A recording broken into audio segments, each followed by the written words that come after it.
Que dirions-nous donc? Demeurerions-nous dans le péché afin que la grâce abonde? Loin de là. Nous qui sommes morts au péché, comment vivrions-nous encore dans le péché?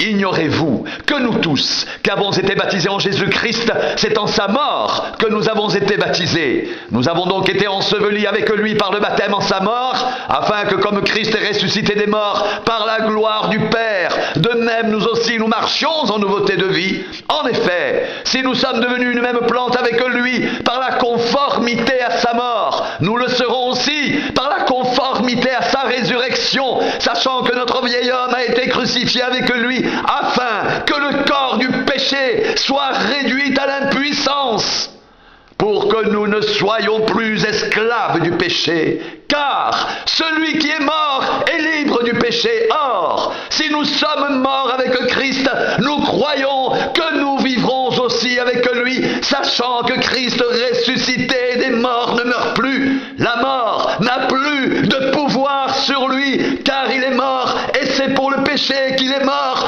une fois pour toutes. Il est revenu à la vie, et c'est pour Dieu qu'il vit. Ainsi vous-même, regardez-vous comme mort au péché et comme vivant pour Dieu en Jésus-Christ. Que le péché ne règne donc point dans votre corps mortel et n'obéissez pas à ses convoitises. Ne livrez pas vos membres au péché comme des instruments d'iniquité, mais donnez-vous vous-même à Dieu comme étant vivants de mort que vous étiez, et offrez à Dieu vos membres comme des instruments de justice, car le péché n'aura point de pouvoir sur vous, puisque vous êtes non sous la loi, mais sous la grâce. Quoi donc? Pécherions-nous parce que nous sommes non sous la loi, mais sous la grâce?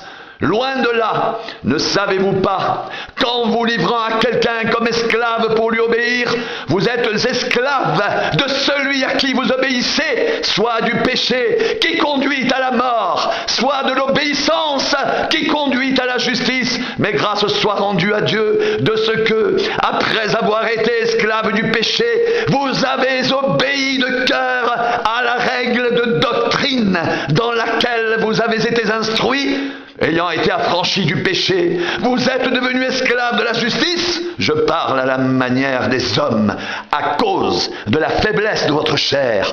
De même donc que vous avez livré vos membres comme esclaves à l'impureté et à l'iniquité, pour arriver à l'iniquité, ainsi maintenant livrez vos membres comme esclaves à la justice pour arriver à la sainteté. Car lorsque vous étiez esclaves du péché, vous étiez libres à l'égard de la justice. Quels fruits portiez-vous alors? Des fruits dont vous rougissez aujourd'hui, car la fin de ces choses, c'est la mort. Mais maintenant, étant affranchis du péché et devenus esclaves de Dieu, vous avez pour fruit la sainteté et pour fin la vie éternelle. Car le salaire du péché, c'est la mort. Mais le don gratuit de Dieu, c'est la vie éternelle en Jésus-Christ, notre Seigneur.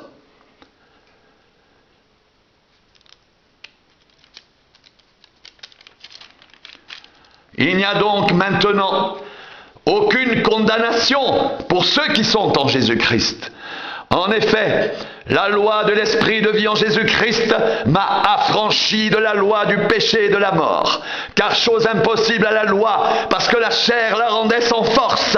Dieu a condamné le péché dans la chair en envoyant, à cause du péché, son propre Fils dans une chair semblable à celle du péché, et cela afin que la justice de la loi soit accomplie en nous, qui marchons non selon la chair, mais selon l'Esprit.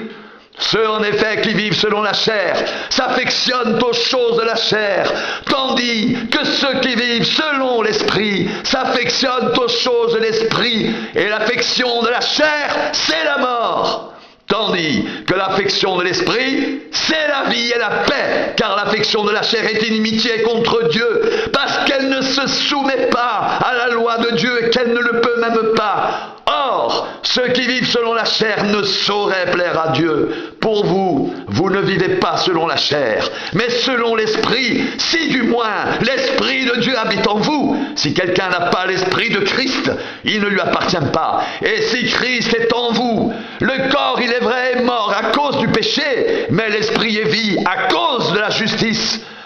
Et si l'esprit de celui qui a ressuscité Jésus d'entre les morts habite en vous, celui qui a ressuscité Christ d'entre les morts rendra aussi la vie à vos corps mortels par son esprit qui habite en vous. Ainsi donc, frères, nous ne sommes point redevables à la chair pour vivre selon la chair. Si vous vivez selon la chair, vous mourrez. Mais si par l'esprit vous faites mourir les actions du corps, vous vivrez. Car tous ceux qui sont conduits par l'esprit de Dieu sont fils de Dieu. Et vous n'avez point reçu un esprit de servitude pour être encore dans la crainte, mais vous avez reçu un esprit d'adoption par lequel nous crions « Abba, Père !» L'Esprit lui-même rend témoignage à notre esprit que nous sommes enfants de Dieu. Or, si nous sommes enfants, nous sommes aussi héritiers, héritiers de Dieu et co-héritiers de Christ, si toutefois nous souffrons avec lui, afin d'être glorifiés avec lui.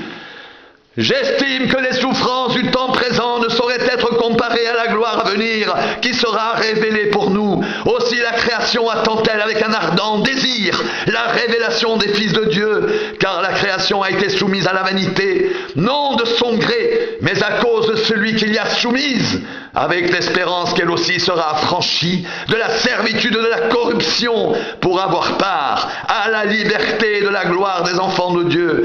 Or, nous savons que jusqu'à ce jour, la création tout entière soupire et souffre les douleurs de l'enfantement.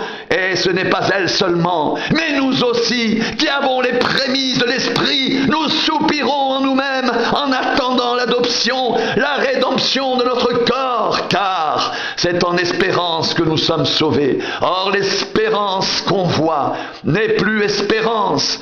Ce qu'on voit, peut-on l'espérer encore? Mais si nous espérons ce que nous ne voyons pas, nous l'attendons avec persévérance. De même aussi l'Esprit nous aide dans notre faiblesse, car nous ne savons pas ce qu'il convient de demander dans nos prières, mais l'Esprit lui-même intercède par des soupirs inexprimables, et celui qui sonde les cœurs connaît la pensée de l'Esprit, parce que c'est selon Dieu qu'il intercède en faveur des saints. Nous savons du reste que toutes choses concourent au bien de ceux qui aiment Dieu et de ceux qui sont appelés selon son dessein. Car ceux qu'il a connus d'avance, il les a aussi prédestinés à être semblables à l'image de son Fils, afin que son Fils soit le premier-né de plusieurs frères. Et ceux qu'il a prédestinés, il les a aussi appelés.